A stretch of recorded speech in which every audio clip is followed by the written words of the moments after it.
پھر میں تمہیں ایسی چابی دے دوں گا جس سے ایک بہت بڑی کوٹھی کھل جائے گی اور وہ تیرے نام الاٹ ہو جائے گی۔ تو کتنی تمنا کرے گا کہ میں اس کے لیے وہ کروں جو وہ کہتا ہے، اور مجھے اس کوٹھی کی چابی مل جائے تاکہ میں کامیاب ہو جاؤں۔ اسی طرح جنت میں جانے کے لیے قرآن کریم سے ہم پوچھتے ہیں وہ چابی کیا ہے اور دندانے کیا ہیں۔ آپ کے علم میں یہ بات آ گئی ہے کہ جنت کی چابی کلمہ طیبہ ہے۔ سورہ ابراہیم 24 اور 25 نمبر آیت میں رب العالمین نے کلمہ طیبہ کی مثال بیان کی ہے۔ أَلَمْ تَرَ كَيْفَ ضَرَبَ اللَّهُ مَثَلًا كَلِمَةً طَيِّبَةً كَشَجَرَةٍ طَيِّبَةٍ أَصْلُهَا ثَابِتٌ وَفَرْعُهَا فِي السَّمَاءِ تُؤْتِي أُكُلَهَا كُلَّ حِينٍ بِإِذْنِ رَبِّهَا وَيَضْرِبُ اللَّهُ الْأَمْثَالَ لِلنَّاسِ لَعَلَّهُمْ يَتَذَكَّرُونَ۔ کیا آپ نے نہیں دیکھا اللہ تعالیٰ نے کلمہ طیبہ کی مثال کیسے بیان فرمائی؟ جیسے ایک پاکیزہ درخت ہے جس کی جڑ زمین میں اتری ہوئی ہے یعنی مضبوط ہے، جس کی شاخیں آسمان میں ہیں یعنی فضا میں پھیلی ہوئی ہیں، وہ اپنا پھل ہر فصل میں اپنے رب کے حکم کے ساتھ دیتا رہتا ہے، اور اللہ تعالیٰ لوگوں کے سامنے مثالیں بیان فرماتا ہے تاکہ لوگ نصیحت حاصل کریں۔ اس کا مطلب یہ ہے کہ مومن کی مثال اللہ تعالیٰ نے پاکیزہ درخت کی سی دی ہے جو سردی ہو گرمی ہو ہر حال میں پھل دیتا رہتا ہے، یعنی یہ درخت ایسا ہے جو سدا بہار ہے، جو عبادات حسنات کے پھولوں اور پھلوں سے ہر آن نظر آتا ہے۔ اس کے تنے پر ٹہنیاں پھوٹتی ہیں جو سبز پتوں سے لادی ہوئی ہیں، اور رنگا رنگ پھول کھلتے ہیں جس کی خوشبو سے سارا ماحول معطر ہوتا ہے، اور پھلوں کو دیکھنے کے بعد ہر آدمی اس سے فائدہ اٹھاتا ہے۔ بھائیوں اور بہنوں، درخت کیسے اگتا ہے؟ جب زمین میں بیج ڈالا جاتا ہے تو نیچے اس کی جڑیں نکلتی ہیں اور اوپر سے کونپل نکلتی ہے یعنی کلی نکلتی ہے۔ ایک وقت آتا ہے کہ تنا آسمان سے باتیں کرتا ہے اور بڑا مضبوط ہو جاتا ہے، جس کی شاخیں چاروں طرف پھیل جاتی ہیں، جو سبز پتوں سے لاد جاتی ہے اور اس کے ساتھ پھول بھی نکلتے ہیں، اور ایک وقت آتا ہے ان پھولوں کے پھل بن جاتے ہیں۔ اسی طرح ایمان کے درخت کو اگانے کے لیے سب سے پہلے دلوں کے اندر توحید ڈالی جاتی ہے، یعنی ایمان کا بیج ڈالا جاتا ہے جس سے شرک و کفر کی ساری گندگیاں باہر نکل جاتی ہیں۔ پھر ایمان مضبوط ہوتا ہے، عبادات کے ذریعے پھر پھل لگنے شروع ہو جاتے ہیں، اخلاقیات معاملات میں صحیح ہو جاتا ہے، اور ہر آن وہ نیکی کرتا رہتا ہے یعنی حسنات کرتا رہتا ہے، اور اس کے پھل اس کو اپنی ذات کے لیے بھی فائدہ مند ہوتے ہیں اور جہان والوں کے لیے فائدہ مند ہوتے ہیں۔ کسی عالم نے خوب کہا کہ جب ایمان دلوں کے اندر راسخ پھر ہو جاتا ہے اور اس کے پھل جب آنے شروع ہو جاتے ہیں تو پھر وہ ایمان والا کبھی تنگ نظر نہیں ہوتا، کیونکہ وہ سارے جہان کو ایک ہی مالک کی ملکیت سمجھتا ہے اور ساری انسانیت کو وہ اللہ کی رعیت سمجھتا ہے، لہذا ہر ایک کے ساتھ اچھا سلوک کرتا ہے۔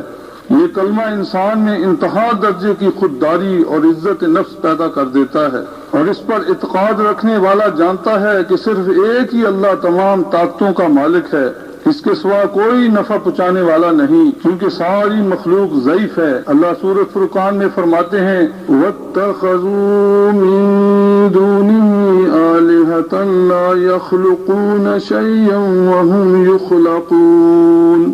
ان لوگوں نے اللہ کے سوا جنہیں اپنا معبود ٹھہرا رکھا ہے وہ کسی چیز کو پیدا نہیں کر سکتے بلکہ وہ خود پیدا کیے جاتے ہیں۔ وَلَا يَمْلِكُونَ لِأَنفُسِهِمْ ضَرًّا وَلَا نَفْعًا وَلَا يَمْلِكُونَ مَوْتًا وَلَا حَيَاةً وَلَا نُشُورًا۔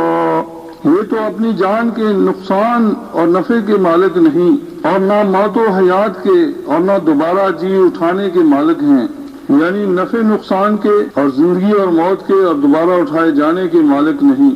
یہ کلمہ انکساری پیدا کر دیتا ہے۔ مومن کبھی مغرور اور متکبر نہیں ہوتا، اور اس کا عقیدہ ہو جاتا ہے کہ بغیر عمل کے نجات نہیں، وہ مایوس اور دل شکستہ نہیں ہوتا، اور یہ کلمہ عزم و حوصلہ، صبر و توکل کی زبردست طاقت پیدا کر دیتا ہے۔ قناعت اور بے نیازی کی شان پیدا کرتا ہے، حرص و لالچ سے دور کر دیتا ہے۔ سب سے بڑی چیز یہ ہے کہ لا الہ الا اللہ کا اعتقاد انسان کو اللہ تعالی کے قانون کا پابند کر دیتا ہے اور اپنے نفس کی بندگی چھوڑ کر اللہ کی بندگی اختیار کرتا ہے، اور قوم، ملک، وطن، تمام رسومات و قیود سے آزاد ہو کر اللہ کی شریعت کی طرف آ جاتا ہے جو اس کے تمام بوجھ ہلکے کر دیتی ہے۔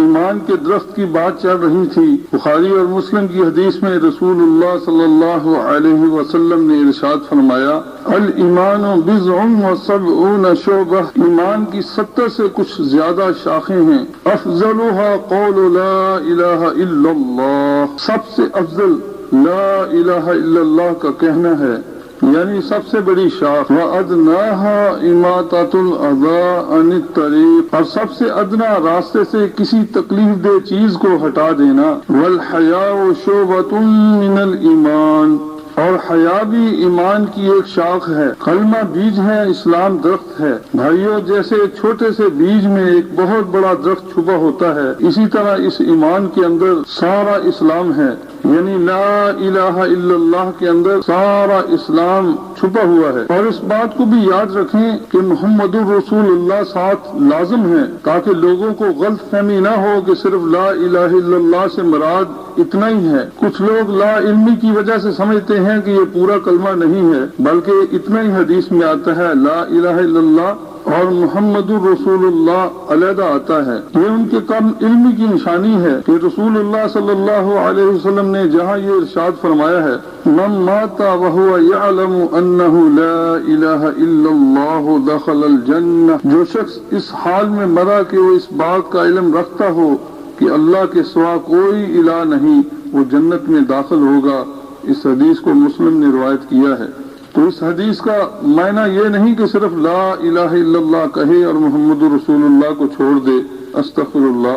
اگر نبی صلی اللہ علیہ وسلم کسی بات کو اجمالاً بیان کریں، یعنی مختصر انداز سے بیان کریں، تو اس کا یہ معنی نہیں کہ آپ صلی اللہ علیہ وسلم نے محمد رسول اللہ کو چھوڑ دیا، جبکہ سمجھی سمجھائی بات ہے کہ اصل لا الہ الا اللہ محمد رسول اللہ صحیح کلمہ ہے، جس کے ذریعے اللہ رب العالمین ایمان کو قبول کریں گے اور جنت عطا کریں گے۔ الحمدللہ ہمارے پاس اور بھی بہت سے دلائل ہیں۔ لا الہ الا اللہ محمد رسول اللہ پڑھ کر انسان اسلام میں داخل تو ہو جاتا ہے، لیکن حقیقی مسلم بننے کے لیے شرط اول یہ ہے کہ اس کے معنی اور مفہوم کا علم ہو انسان کو، اور اس کو علم ہو کہ کلمہ پڑھنے کے بعد کن عقائد کو تسلیم کرنا پڑتا ہے اور کن غلط عقائد کو رد کرنا پڑتا ہے، یعنی اس کے مثبت اور منفی مفہوم کو جاننا ضروری ہے، اور کس طرز عمل کو اختیار کرنا پڑے گا اور کس طرز عمل سے بچنا پڑے گا، کیونکہ میرے بھائیوں اور دوستوں، بعض ایسے اقوال، افعال، اعتقاد ہیں جن کی وجہ سے لا الہ الا اللہ کہنا کوئی فائدہ نہیں دے گا۔ قبل اس کے کہ ہم وہ چیزیں بیان کریں، انشاءاللہ تھوڑی سی تفصیل اسی درخت کی مزید کی جاتی ہے۔ اللہ نے جو یہ تشبیہ دی ہے درخت سے، تو مسلم کی حدیث میں نبی صلی اللہ علیہ وسلم نے اس سے مراد کھجور کا درخت لیا ہے۔ دیکھیے، ایک درخت کی پرورش کے لیے دو چیزیں لازم ہیں،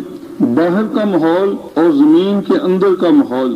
زمین کے اندر سے مراد کہ اس کی جڑیں مضبوط ہوں، ان کو پانی ملتا ہو، اگر ان میں گھن لگ جائے تو سارا درخت بیکار ہو جاتا ہے، چاہے وہ کتنا عالی شان درخت کیوں نہ ہو۔ ایک وقت آتا ہے کہ وہ سوکھ جاتا ہے، پھل ختم ہو جاتے ہیں، پتے جھڑ جاتے ہیں۔ اسی طرح ایمان کے درخت میں اگر شرک کا گن لگ جائے، بدعت کا گن لگ جائے، تو سارے کا سارا ایمان ختم ہو جاتا ہے۔ مسند احمد اور ابن ماجہ کی صحیح حدیث میں نبی صلی اللہ علیہ وسلم نے ارشاد فرمایا، اللہ تعالیٰ کسی ایسے مشرک کا کوئی عمل قبول نہیں کرتا جس نے اسلام کے بعد شرک کیا، حتیٰ کہ مشرکین کو چھوڑ کر مسلمین میں آ جائے۔ اس لیے کہ اللہ فرماتے ہیں، ان الشرک لظلم عظیم، شرک سب سے بڑا ظلم ہے۔ ایک درخت کو محفوظ کرنے کے لیے، یعنی اس کے بقا کے لیے ضروری ہے کہ اس کی حفاظت کی جائے۔ اسی طرح اللہ نے ایمان کی حفاظت کے لیے کہا ہے، ان کو امن اور ہدایت اس وقت ملے گی جب شرک سے دور ہوں۔ سورۃ الانعام میں ارشاد فرمایا الذین آمنوا ولم یلبسوا ایمانہم بظلم اولئک لہم الامن وہم مہتدون۔ جو لوگ ایمان لائے اور اپنے ایمان کے ساتھ انہوں نے ظلم کو ملوث نہ کیا، انہی لوگوں کے لیے امن ہے اور وہی لوگ ہدایت یافتہ ہیں۔ جب یہ آیت نازل ہوئی شک ذالک علی المسلمین، مسلمین پر یہ بات بہت شاق گزری، بہت باری گزری، بڑے سخت پریشان ہو گئے۔ فقالوا یا رسول اللہ اینا لم یظلم نفسہ، اے اللہ کے رسول ہم میں سے کون ہے جو اپنی جان پر ظلم نہیں کرتا؟ قال لیس ذالک انما الشرک، آپ نے فرمایا یہ اس طرح نہیں بلکہ اس سے مراد شرک ہے۔ الم تسمعوا ما قال لقمان لابنہ وهو یعظہ یا بنی لا تشرک باللہ ان الشرک لظلم عظیم۔ کیا تم نے نہیں سنا کہ لقمان علیہ السلام نے اپنے بیٹے سے کیا کہا تھا جب وہ اسے نصیحت کر رہے تھے؟ اے بیٹے اللہ کے ساتھ شرک مت کرنا، حقیقتاً شرک سب سے بڑا ظلم ہے۔ اس حدیث کو بخاری نے روایت کیا ہے۔ یہ تو معاملہ رہا جڑ کا، اب اوپر والی زمین کا دیکھیں کہ اگر آپ درخت کی اوپر سے حفاظت نہیں کریں گے، اس کو کھاد وغیرہ نہیں ڈالیں گے تو بڑی جلدی سے وہ خراب ہو جائے گا، خاص کر وہ درخت جو پھل والے درخت ہوتے ہیں۔ اگر سخت گرمی ہو یا سخت سردی ہو جائے، مگر ایک واحد درخت ہے کھجور کا جو سردی اور گرمی برداشت کر لیتا ہے، تو جتنا ایمان بڑھتا رہے گا اس قدر درخت مضبوط ہوگا۔ آندھیاں اور طوفان چلیں گے، بڑی دھوپ پڑے گی اور سردیاں بھی آئیں گی، سب حوادث کا وہ ڈٹ کر مقابلہ کرتا ہے۔ اسی طرح مومن کی صفت اللہ بیان کرتے ہوئے فرماتے ہیں سورۃ البقرہ کے اندر والصابرین فی البأساء والضراء وحین البأس اولئک الذین صدقوا واولئک هم المتقون۔ تنگ دستی، دکھ درد، لڑائی کے وقت صبر کرتے ہیں، یہی سچے لوگ ہیں اور یہی پرہیزگار ہیں۔ اللہ تعالی ہمیں ان میں سے کرے۔ ہر حال میں وہ اللہ کے ساتھ صابر رہتے ہیں، اور آج ہمارا معاملہ ہے کہ تھوڑی سی تکلیف آ جاتی ہے، بیماری آ جاتی ہے تو ہم واہ ویلا کرنے لگتے ہیں اور کفریات کلمات نکالتے ہیں کہ کیا ہم ہی اللہ کو ملے ہیں، ہمیں تکلیف دے رہا ہے، حالانکہ اس سے ان کی تکلیف دور نہیں ہوتی بلکہ وہ اور زیادہ اللہ کے عذاب کے مستحق ہو جاتے ہیں۔ اگر وہ صبر کرتے تو اللہ تعالیٰ اس تکلیف کو دور کر دیتے۔